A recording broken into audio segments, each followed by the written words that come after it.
we asked before we were talking about a scenario where the Sacramento Kings kind of get into this season, and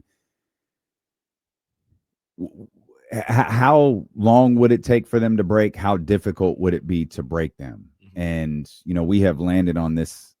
I think most people agree. The individuals, I think, not everyone agrees. I think a lot of people agree the individuals on this team are talented. I think a lot of people are of the belief, understandably, that the collective doesn't work as a basketball team today.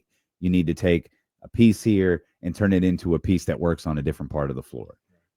Scott Perry has done that to the best of his ability so far, probably hasn't done it to a lot of Kings fans' satisfaction, and I currently understand that. I'm of the belief that this team is going to play well to start the season. I am. But Jesse asked a very fair question, and it's like, well, what happens when they don't? And do they break? Do they splinter? Do egos start taking control? Do frustrations about roles start emerging?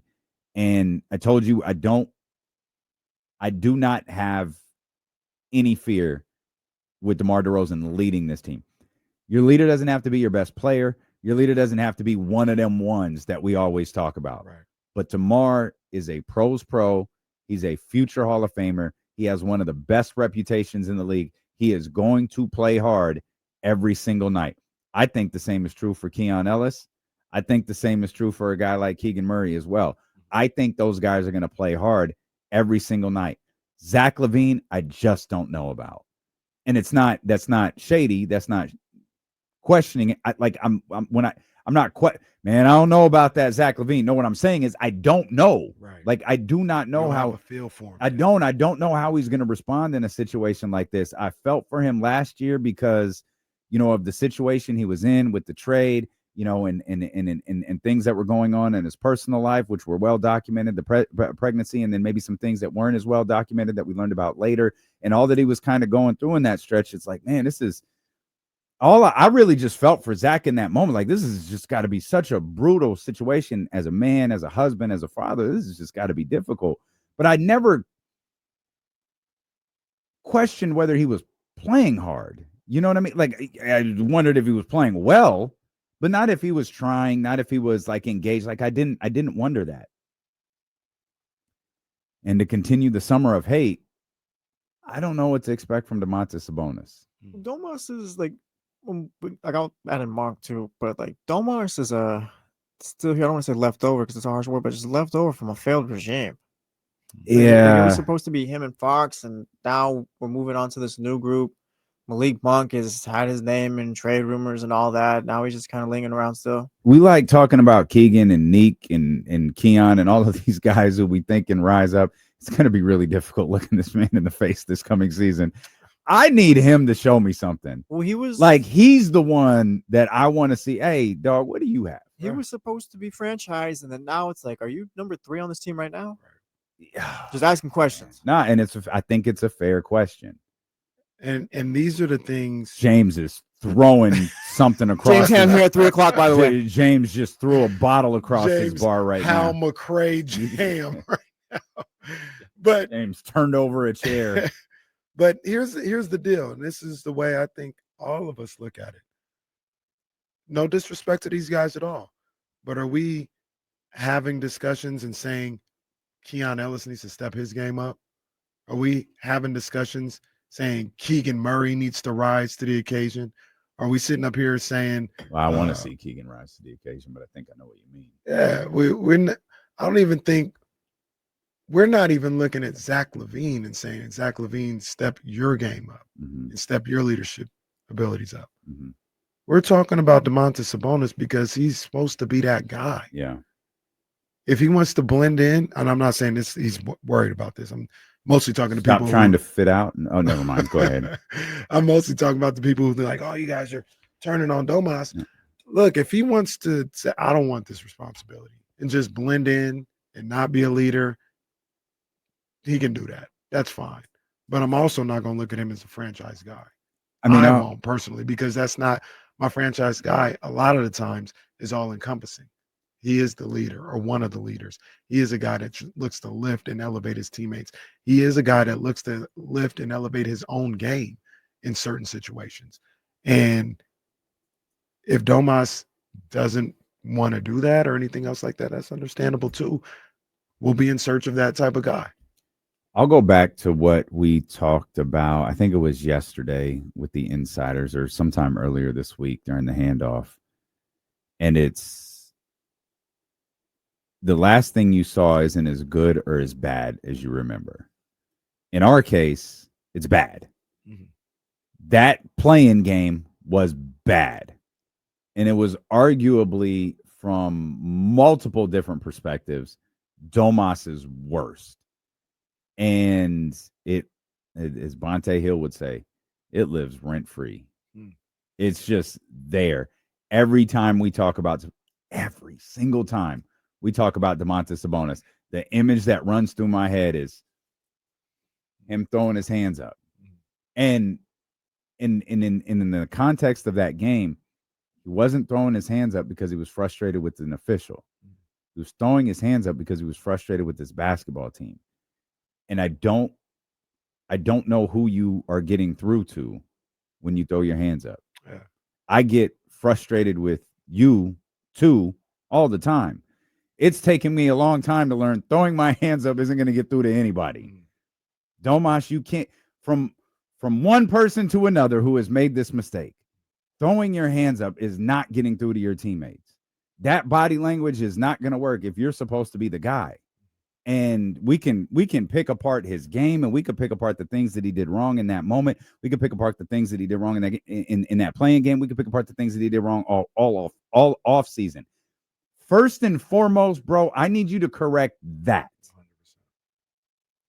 100%. DeMar doesn't do that, and that's why I say, and a lot of it is his reputation too. But that part of it, I do not fear DeMar being locked in when this season starts. And I'm going to need, I would like to see Domas correct some things and emerge to that level of respect and leadership ability that, again, this isn't the De'Aaron thing. Well, I'm not going to be a yeller. Nobody's asking you to yell. Yelling doesn't mean you're leading. Leading is getting your team to follow you. Right. Bro, I'm not following you when you're acting like that. And that's what I need to, that's as much as passing out of double teams, getting more aggressive with the shot. I need him to fix that. Yeah. And it's one of those things that we've talked about a number of different times while we've had this show. And you bring it up with Domas, and you talked about the story with Ty Lue and LeBron the other day. Somebody, hey, Domas, Doug Christie, somebody needs to tell him, Domas, you got to stop that. Stop that. You cannot do that. That throwing up the hands and all this looking to the sky when somebody drops your pass, that can't happen, bro. You got to stop that. And he's got to recognize that. And he's also got to recognize, hey, I got to step my game up. It may not be fair. Like, if I'm Domas, I didn't put myself in this situation. I didn't make Monty McNair not give me a point guard or, force us to change the offense and all. No, it's not fair. It's not anything that you created, but this is what you're in right now. And you've got to look at the situation like where the first thing you need to do and focus on is what can I do to better this situation for myself and my teammates? And I think a lot of people do this, and it's frustrating. They just didn't give me a point guard, or they didn't run this offense around me, and they. Yep. What can I do to be better? What can I do to make this team better? That's how Domas needs to move. Once again, he may be doing that. I don't know. I haven't talked to Domas. I don't know that. He could have. He wasn't in the suite with you the other night? No. Your suite? Oh, no, you didn't invite him? It wasn't my suite. Okay. You looked awfully comfortable. But that's the guest. They did a good job of making me feel comfortable. Well, big ups to him. Shout out to my guy Mike. Shout out to my guy Andy. Oh. But Domas may have the mentality that we talked about the other day of, yeah, I don't really care what D'Lo and Casey are talking about because whatever they're saying, I've already gone over my head 10, 12 times There you already. go. So he may be like, man, I ain't tripping about them because they can't be more critical of myself, more critical of me than I am of myself. And I hope that is his mentality. But that's kind of what we're talking about here. You have to, as the leader, as the guy, you have to look at what can I do first and foremost. Where can I be better? And I hope he's taking that approach. I hope so too. I think this basketball team will be in a far better approach. Now we're not. Please don't like misunderstand this conversation we're having. Like we're not naive to think that if everyone just goes into training camp in a good mood, that this is a 50-win basketball team. I think there are little things that you have to fix along the way, and I can't remember Scott Perry's line, but it's something like volunteers and not hostages. So like it's something like that, meaning, yo, we want you here. We want you to work. We want you towards a common cause. We don't want you to feel like you're stuck here or you're held hostage because of the contract you're under. Right. If you don't want to be here, let's try to work that out. Now, I don't know what the result of those conversations were. I have no clue. I do feel like there was, not to Scott Perry's doing, not even to DeMar's doing, more to everyone's opinion, that there was this idea that DeMar was gone. There was a joke when the season ended. So DeMar's just gone. Like we talk about DeMar DeRozan back in April and May, we talked about DeMar DeRozan like he no longer wore a Sacramento Kings jersey. Then Scott Perry got here. Scott Perry talked for a little bit, and all of a sudden that conversation seemed to change. Again, there was no noise about, other than the fan base and media people, just talking about the fit. And, it doesn't work, so it makes sense that we're going to move on from him. There was no, this report said, his agent said this was that. Like, there was none of that. Right. But what we did hear was, I think Scott likes DeMar. Huh. And then like a couple of days go by and it's like, hey, I get the feeling DeMar's going to be here. And so while there was no noise on DeMar's not here front, there started to be a little bit of sound about DeMar actually being here, which leads me to believe whatever conversation those two had, Scott Perry was very happy with it. This is all an assumption on my part. This is us putting multiple pieces of a puzzle together and trying to figure out the picture. And to me, again, naive, that feels like a good thing to me. I think so too. And I know, Kenny and I, we're alone on this island. We were alone most of last year. We're just a plane crash and lost, but it's just us, just me and Kenny, and that's it.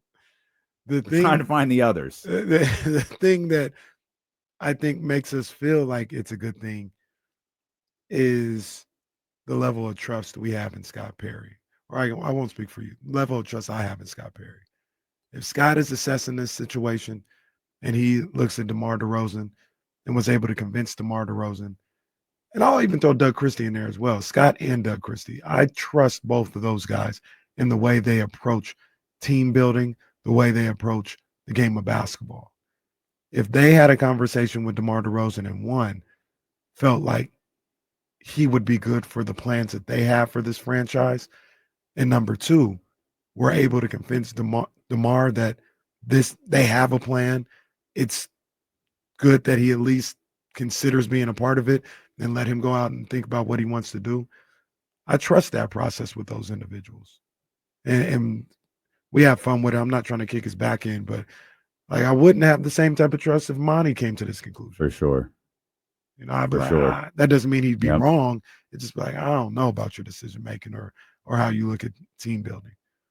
Scott Perry, I do. That doesn't mean I'm right. That doesn't mean he's right or anything like that.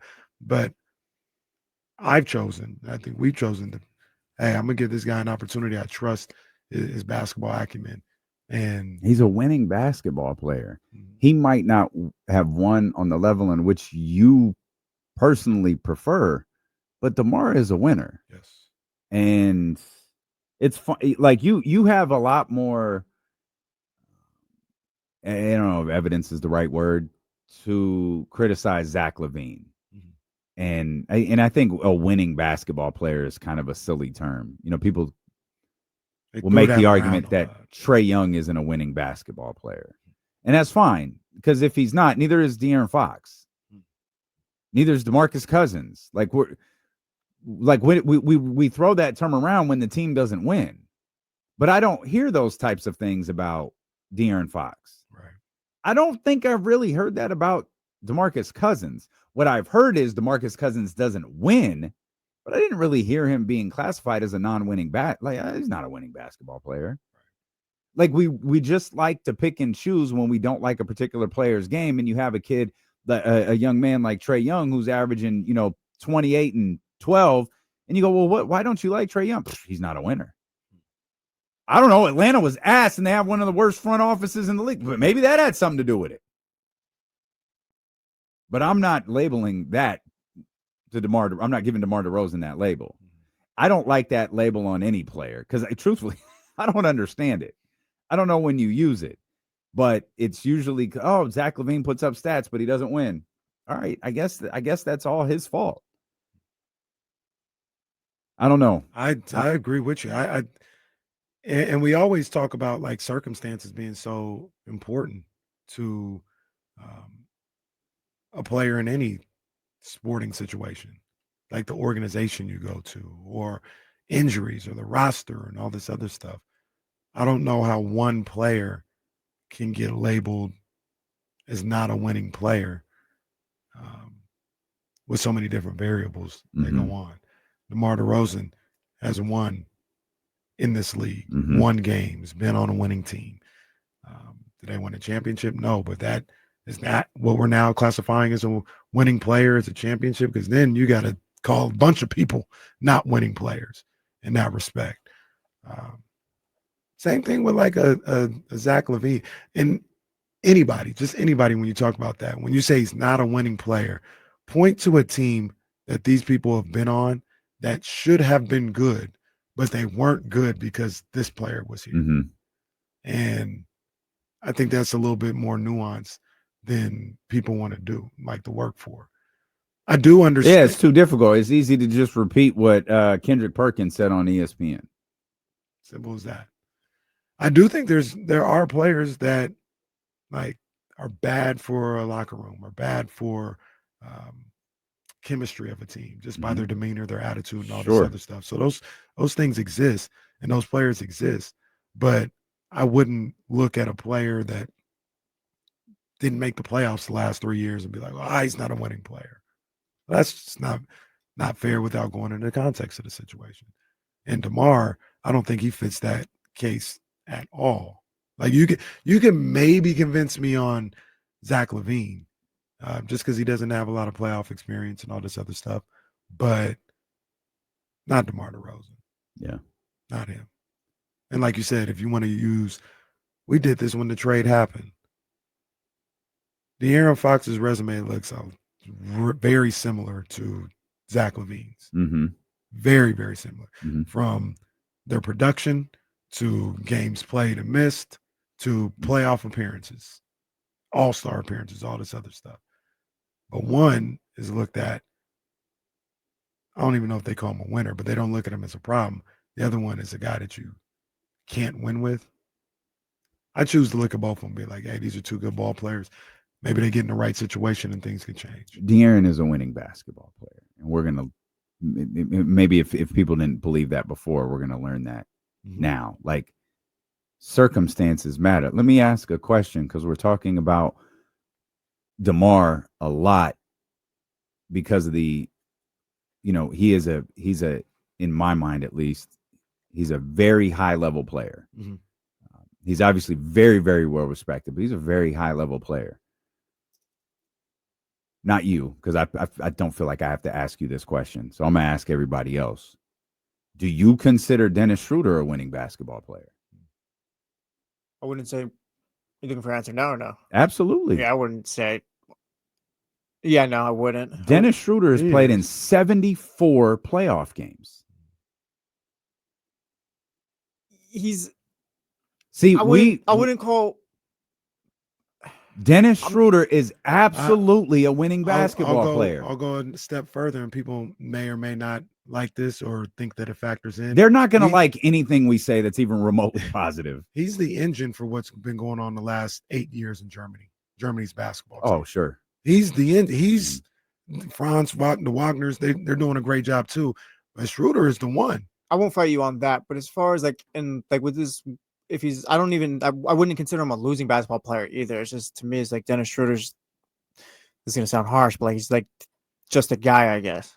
Like he contributes and all that, but I wouldn't be like, oh yeah, Dennis Schroeder like contributes to winning. He has that impact, or like he's a very good basketball player, but I don't know. I wouldn't put that label on him though. See, I think winning or losing, I think though. he does though. I think he's not the best player.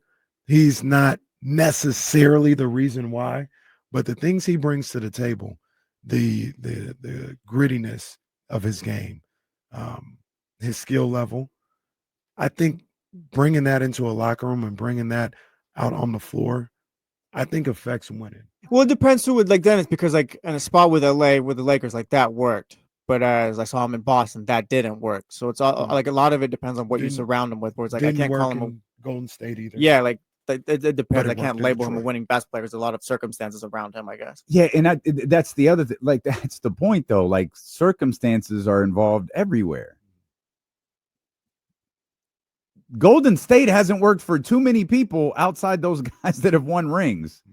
If you've come in after the fact, it hasn't necessarily been great, which is why I think they're such a fascinating team this year, because Jimmy was. Like, no question about it. Jimmy was great the second he walked in the door for the Golden State Warriors.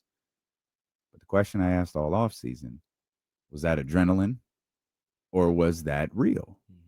And that is a story that I am very, very anxious to watch play out this season. Not of hate, but of admiration. Like, I like Jimmy Butler. I love Steph Curry. I'm very curious to see if what happened at the second part of last season translates into a full, really productive, dangerous season from the Golden State Warriors. Yeah. Because so far, that hasn't really happened with, it's a weird term, outsiders, especially of that caliber. Circumstances matter. Fit matters. We'll come back. I don't think we solved anything.